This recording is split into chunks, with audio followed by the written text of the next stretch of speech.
This channel does not promote any violent, harmful, or illegal activities. All content provided by this channel is meant for an educational purpose only. দেখুন ফিরহাদ হাকিম স্বীকার করলেন যে কিছু কিছু councillor আছেন যারা বাড়ির পাঁচিল তুললে বা বাড়ি রং করলেও চলে আসেন, হাজির হয়ে যান। কেন হন সে তো সবাই জানেন, সেই জন্য আলাদা করে কিছু বলার দরকার পড়ে না। কিন্তু জানা সত্ত্বেও এই সমস্ত কাউন্সিলরকে সহ্য করেন কেন? ভোট ব্যাংকের কথা ভেবে?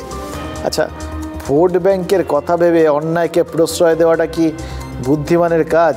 আলটিমেটলি তো এই যে বললেন, সারা রাত দু চোখের পাতা তিনি এক করতে পারেননি। আতঙ্কে ভেতরে ভেতরে থরথর করে কেঁপেছেন যে আর কজন ভেতরে আটকে রয়েছেন, কজনের প্রাণ যাবে। এই পরিস্থিতিটা তাকেই তো দেখতে হয়েছে, তাকেই সহ্য করতে হয়েছে। যাদের বাড়ি শূন্য হলো তাদের কথা তো ছেড়ে দিন, কিন্তু এই বিষয়টার অভিঘাত থেকে তিনিই কি মুক্ত থাকতে পারলেন? তাই না? আলটিমেটলি তো গোটা বিষয়টা কোথাও না কোথাও ধাক্কা দিয়েই যায়। তাহলে এখন কি মনে হচ্ছে এই ধরনের লোকগুলোকে ছাড় দিয়ে ভালো কাজ করছেন? দেখো, যে কোনো বাড়ি না দাঁড়িয়ে থাকে তার ভিতের ওপর, এটা খুব স্বাভাবিক। এটার জন্য সিভিল ইঞ্জিনিয়ার হওয়ার দরকার হয় না। আপনি আমি সবাই জানি, আমরা জানি যে ভিত যদি দুর্বল হয় তাহলে যে কোনো নির্মাণ যে কোনো সময় ভেঙে পড়তে পারে। জনপ্রতিনিধিদের মধ্যে কাউন্সিলরদের যতটা সহজে জনতা দেখা পায়, বিধায়ক সাংসদদের কাছে পৌঁছানোটা ততটা সহজ নয়। জল, আলো, রাস্তাঘাট এসব নিয়ে কোনো অভিযোগ থাকলে কাউন্সিলরদের কাছেই মানুষ দৌড়য়। সেই কাউন্সিলরের ভাবমূর্তি নিয়ে যদি প্রশ্ন ওঠে, তাহলে সংশ্লিষ্ট দলের লাভ না ক্ষতি? এই লাভ ক্ষতির অঙ্ক কষতে বসলেই কিন্তু রাজনীতিকে ঠেকানো যায় না। গার্ডেন রিচের কাউন্সিলর শামস ইকবালকে আড়াল করার যে অভিযোগ উঠছে, তার পেছনে কি রাজনীতি নেই? লোকসভা ভোটের আগে শামস ইকবালের মতো দাপুটে কাউন্সিলরকে লক্ষ্য করে বিরোধী আক্রমণের পেছনেও যেরকম রাজনীতি থাকতে পারে, তেমনি শামস ইকবালকে আড়াল করার চেষ্টা যদি হয় তাহলে তার পেছনেও রাজনীতি থাকতে পারে। ফিরহাদ হাকিম অন রেকর্ড কিন্তু বলেছেন, কলকাতার কোন গলিতে কোন নির্মাণ হচ্ছে সেটা বৈধ নাকি অবৈধ তাই হিসেব রাখা কোনো কাউন্সিলরের পক্ষে সম্ভব নয়। কলকাতার মেয়র তো সব কাউন্সিলরকেই বেনিফিট অফ ডাউট দিয়ে ফেললেন, তাই না? এত বড় একটা দুর্ঘটনার পর কাউন্সিলররা যদি ভেবেও থাকেন যে এলাকায় কোথায় কিভাবে নির্মাণ হচ্ছে, বেআইনি কিছু হচ্ছে কিনা, তার এলাকায় কিছু ভেঙে ঠেঙে আবার পড়বে কিনা, আবার একটু খোঁজ খবর নেবেন, উদ্যোগী হবেন, মেয়রের কথার পর তারা কি ঝাড়া হাত পা হয়ে যাবেন? দুর্ঘটনা ঘটলেও তো কেউ তাদের দায়ী করতে পারবে না, তাদের সার্টিফিকেট তো দেওয়া হয়ে গেছে। এটা যদি তারা বুঝে যান, আর কেউ কষ্ট করে খোঁজ খবর নেবেন না। অথচ দেখুন, নেবেন অবশ্য ঠিকই, তাদের একটুখানি ওই মেয়রেরই কয়েকদিন আগের কথাগুলো মনে করতে হবে, যেখানে তিনি খুব স্পষ্ট করে বলেছিলেন, এলাকায় যদি বেআইনি নির্মাণ হয় বা যদি এরকম পুকুর টুকুর বোঝানোর মতো কোনো কাজ হয়, তাহলে কিন্তু সংশ্লিষ্ট যে কাউন্সিলর তার দায় গোটা বিষয়টা দেখার। আজকে পরিস্থিতি একটু বদলেছে, হয়তো তার অন্যরকম মনে হচ্ছে অন্তত এই বিশেষ ক্ষেত্রটায়, কিন্তু ইন জেনারেল তিনি কিন্তু কাউন্সিলররা যে এই ব্যাপারগুলোর জন্য দায়ী থাকবেন সেটা অতীতে বলেই দিয়েছেন। ফলে সাধু সাবধান, কেউ ছাড় পেলে কেউ ছাড় পাবে, মানে সবাই ছাড় পাবে এরকম ভেবে নেওয়ার কিন্তু কোনো কারণ নেই। আইন এক এক সময় এক এক রকম হয় আর কি, পরিস্থিতি অনুযায়ী কারুর ক্ষেত্রে বদলেও যেতে পারে প্রতিক্রিয়াটা। সুতরাং চান্স নেবেন না প্লিজ, চান্স নেবেন না আরও একটাই মাত্র কারণে, যদি চান্স নিয়ে ফেলেন বলা তো যায় না আবার কবে কলকাতার কোন এলাকায় আমরা আবার আমাদের সহনাগরিকদের হারাবো, আবার হয়তো দেখব হুড়মুড় করে কোনো বাড়ি ভেঙে পড়ছে। খেয়াল করে দেখুন, বাড়িটা শূন্য বাড়ি, বাড়িটা নির্মীয়মান বাড়ি ছিল, বাড়িটা তৈরি হচ্ছিল, ভেঙে পড়েছে পাশের ওই বস্তির ওপর, বস্তি তো বলা যাবে না, উত্তরণের ওপর। কেউ নিজের উত্তরণের পথটা এমনভাবে তৈরি করে নিয়েছিলেন যে কোথাও গিয়ে এই উত্তরণের ওপর অবতরণ করেছে, আর তার ফল দেখতেই তো পাচ্ছেন। এই ঘটনা যদি ঘটে, কেউ নিজেকে ক্ষমা করতে পারবেন না। এই জন্য একটুখানি সতর্ক সবাই হলে অন্তত এই সব ঘটনাগুলো ঘটে না। বাকি যা ঘটছে তো ঘটছেই, আমাদের সহনাগরিকদের প্রাণটা একটু নিরাপদ হলে আপনি আমি সবাই একটু নিরাপদ বোধ করতে পারি, এই আর কি। কিন্তু মুশকিল হচ্ছে এই সব নিয়ে ভাবনা চিন্তার সময় কোথায়। এখন তো সব নেতা, সব মন্ত্রী সবাই ব্যস্ত বাছাই করা সব শব্দ ব্যবহার করতে। শব্দই বটে, শব্দ সশব্দে সবাই ছেড়ে যাচ্ছেন, কারণ শব্দ ব্রহ্ম। এবার মুশকিল হচ্ছে কোথায় ব্যবহার করব, কিভাবে ব্যবহার করব, তার উপর তো অনেক কিছু নির্ভর করে। জাস্ট একটা উদাহরণ দিই আপনাদের। গতকাল কংগ্রেসের ভারত জোড়ো যাত্রার শেষ দিন ছিল। তৃণমূল না গেলেও ইন্ডিয়া জোটের অন্য শরিকরা তো ছিল। মুম্বাইয়ের শিবাজি পার্কে বেশ ভালো ভিড় হয়েছিল। মানে সে ভিড় দেখে উৎসাহিত হওয়ার মতো কিন্তু পরিস্থিতি ছিল, যে ছবি দেখিয়ে কংগ্রেস নেতারা বারবার দাবি করছিলেন যে মহারাষ্ট্রে এনডিএকে যথেষ্ট বেগ দেবে ইন্ডিয়া শিবির। এই ভিড় দেখেই সেটা বোঝা যাচ্ছে। গোলটা বাঁধলো অন্য জায়গায়। রাহুল গান্ধী ভাষণ দিতে গিয়ে বললেন হিন্দু ধর্মে শক্তি নামে একটা শব্দ আছে, আর আমরা শক্তির বিরুদ্ধে লড়ছি। ব্যাস, গতকাল থেকে বিজেপি নেতারা সবাই নেমে পড়েছেন। আজ প্রধানমন্ত্রী নরেন্দ্র মোদীও রাহুলকে তেড়ে আক্রমণ করে দিলেন আর বললেন আমরা সবাই শক্তির আরাধনা করি, ভারতে কেউ শক্তির বিনাশ চাইতে পারে? এখানেই থামেননি মোদী, বলেছেন মহিলারা শক্তির রূপ, এরকম শক্তিকে বিনাশ করার সুযোগ দেবেন? লোপ্পা বল দিয়েছিলেন, চালিয়ে খেলার সুযোগ পেয়েছে বিজেপি, তেড়ে ব্যাট চালিয়েছেন সবাই।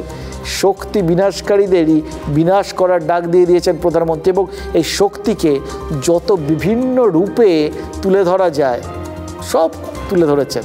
কাজী শব্দ যে ব্রহ্ম, এটা তৃণমূল নেতাদেরও মনে হয় মাথার মধ্যে রাখা উচিত। জানেন তো, আমাদের যেখানে যত যা কিছু ঘটে চারপাশে, এই আমলে যা কিছু আমরা কোথাও গিয়ে মনে হয় যে সরকার হয়তো দায়ী হতে পারে, সেই দায়, সেই দোষ এই মুহূর্তে শুধু বাম আমলের ঘাড়ে চাপিয়ে দিলে এই এত ব্যবহারে অস্ত্রটাই যে একসময় ভোঁতা হয়ে যাবে, আর সেই ভোঁতা অস্ত্রে যে বিরোধীদের কুপকাত করাটা মুশকিল হবে, বরঞ্চ নিজেদের হাত ঠাত থেতলে যেতে পারে। এটা কি রাজ্যের শাসক দল বুঝবে না? বিশেষ করে লোকসভা ভোটের আগে গার্ডেন রিচের মতো জায়গায় এরকম একটা ঘটনা ঘটলো।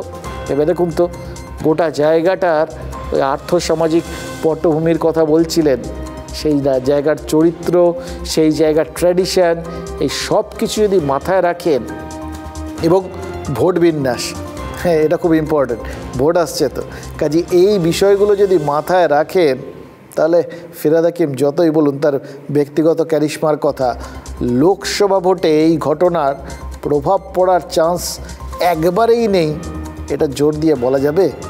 মালারায় রাত থেকে টানা ওই এলাকায় ছিলেন, তার কারণ তিনি তো সিঁদুরে মেঘ দেখছেন নিশ্চিতভাবেই। তিনি তো শুধু দক্ষিণ কলকাতার সাংসদ বা এবারেও তৃণমূলের প্রার্থী নন, তিনি কলকাতা পুরসভার চেয়ারপারসনও। রমজান মাসে বিপর্যয়ের চাপ কী সেটা মালারায় টের পাচ্ছেন। এপ্রিলের 10-11 তারিখ নাগাদ তো ওই খুশির ঈদ, তার আগে এরকম মর্মান্তিক ঘটনা যদি ঘটে, ওই এলাকায় খুশি আর কিছু পড়ে থাকবে? আজ সকালেই, যার জন্য এই যে বিপদটা, এই যে গোটা পরিস্থিতিটা কোন জায়গায় চলে গেছে সেটা উপলব্ধি করি। এবং সবথেকে বড় কথা, এটা ঠিক যেভাবে ফিরহাদ হাকিম সারা রাত দু চোখের পাতা এক করতে পারেননি, নিশ্চিতভাবেই তার ভেতরে উথাল পাথাল চলছিল।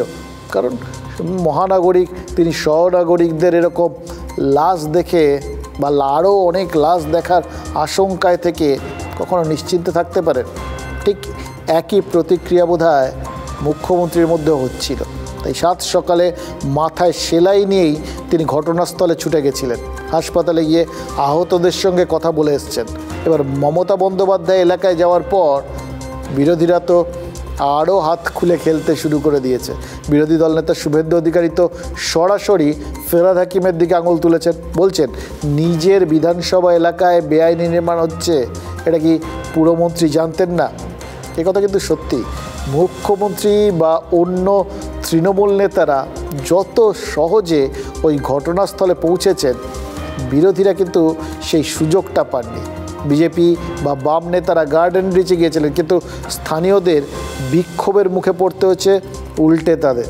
এটা ডিজাস্টার, এগুলো খুব কনজেস্টেড এরিয়া। এটা আজকে তৈরি হয়েছে তা নয়, এরিয়াগুলো শো বছর ধরে তৈরি হয়েছে। তবে কিছু বাড়ি তৈরি করে যারা প্রমোটাররা, একাংশ সবাই নয়। আমি মেয়রকে জিজ্ঞেস করছিলাম যে এটা অফিসিয়াল পারমিশন দিয়েছে কিনা, ও বললো না। এগুলো সমস্তই বেআইনি কিছু কিছু হয়। অফিসিয়াল অ্যাকশন নেওয়ার জন্য আমি প্রশাসনের কাছে অনুরোধ করব। মনে করি রাজনীতি করা উচিত নয়, কারণ মানুষের প্রাণের থেকে বেশি গুরুত্বপূর্ণ বা বেশি ইম্পর্টেন্ট আমাদের এই সমাজে। আমি তাই অনুরোধ করবো যে রাজনীতি 48 ঘন্টা পরেও হবে। কত এই ধরনের বেআইনি ইলিগাল কনস্ট্রাকশন কলকাতাতে হয়েছে, গ্রেটার ক্যালকাটাতে হয়েছে, তার তদন্ত হওয়া উচিত। নিরীহ গরিব মানুষ, ঝুঁকিতে থাকা মানুষ, তারা খুন হয়েছেন, এর পিছনে আমি মনে করি পরোক্ষভাবে শামস ইকবাল, ফিরহাদ হাকিম এবং রাজ্যের মুখ্যমন্ত্রী, তার দল এবং তার সরকার দায়ী। তাহলে এখন বাম আমল যে নির্মাণাধীন, যখন থেকে তৃণমূল এখানে মেয়র এসছে, কলকাতায় বেআইনি কাজবারে সর্বরাজ্য হয়েছে। সবচেয়ে বড় হচ্ছে মেয়রে যদি সাহস থাকে তাহলে যত বেআইনি বাড়ি আছে ভেঙে দিক। দেখুন, একটা ব্যাপারে সবাই তো একমত, বেআইনি নির্মাণ হয়েছে, কেউ কেউ বেআইনি কাজ করেছে এবং তাদের শাস্তি হওয়া উচিত। মুখ্যমন্ত্রী বলেছেন, মেয়র বলেছেন, বিরোধী দলেরা তো বলছেই আর কি। এবার অভিযুক্ত প্রমোটারকে পুলিশ গ্রেফতারও করেছে, মামলায় 302 অর্থাৎ খুনের ধারাও যোগ করা হয়েছে। কিন্তু প্রশ্ন হলো, এই কড়া ধারায় কার কার বিচার হবে? প্রমোটার ধরা পড়েছে, কিন্তু শুধুই কি তার বিচার হবে? এই অফিসারদের দিকে আঙুল তুলেছেন ফিরহাদ হাকিম। তার পরপরই 3 জন ইঞ্জিনিয়ারকে শোকজ করেছে কলকাতা পুরসভা। দোষ করলে বিচার হবে, কিন্তু দোষ বা গাফিলতি শুধুই কি এই প্রমোটার আর ইঞ্জিনিয়ারের? এই কথা বললে তো বোধহয় ঘোড়াতেও হাসবে। বিরোধীরা তো হাসছেনই, প্রশ্নও তুলেছেন। অভিষেক বন্দ্যোপাধ্যায় অবশ্য পরিষ্কার বলেছেন, এটা রাজনীতি করার সময় নয়, রাজনীতি করার সুযোগ ভবিষ্যতে যে অনেক আসবে। তিনিও যেরকম বলেছেন, এ ব্যাপারে কারোরই খুব একটা কোনো সন্দেহ নেই। তবু দু একটা প্রশ্ন না করলেই নয়। দেখুন, 1989 সালের 19শে জুন ওই ভবানীপুরের কুন্দলিয়া ভবন নামে এক বহুতল ভেঙে পড়েছিল, 11 জন মারা যান। 1995 সালের 27শে জুলাই দক্ষিণ কলকাতায় শিবালিক নামে এক আবাসন ভেঙে পড়ে, মারা যান 16 জন। এই সমস্ত ঘটনায় তৎকালীন বিরোধীদের কী ভূমিকা ছিল? দুটো ঘটনার সময় তৃণমূল কংগ্রেসের জন্ম হয়নি, কিন্তু এখন যারা তৃণমূল নেতা তাদের অনেকেই তো তখন কংগ্রেস করতেন। তারা সেই সময়কার শাসক সিপিআইএমকে কি ছেড়ে কথা বলেছিলেন? বাম আমলে বিরোধীরা এই ধরনের ঘটনা নিয়ে রাজনীতি করেছেন বলেই তো এখনকার বিরোধীরা যেরকম রাজনীতি করবেনই এরকম অধিকার পেয়ে যান না, তেমনি 1989 সালে এবং 1995 সালে এই বহুতল বিপর্যয়ের দায় যদি সেই সময়কার সরকারের ঘাড়ে চাপে, তাহলে এই 2024 কেন উল্টোটা হবে? বস্তির নাম বদলে উত্তরণ রেখেছিলেন মুখ্যমন্ত্রী।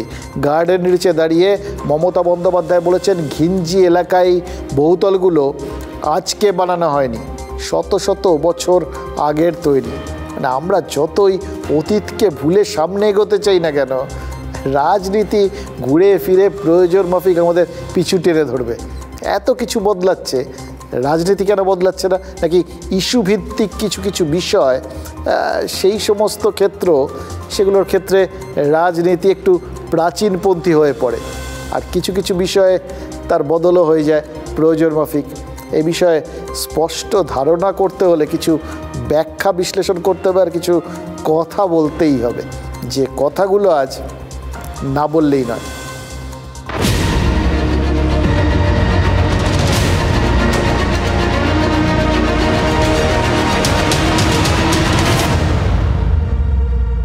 বনলতা সেনের মুখোমুখি বসার স্বাদ ছিল জীবনানন্দ দাশের।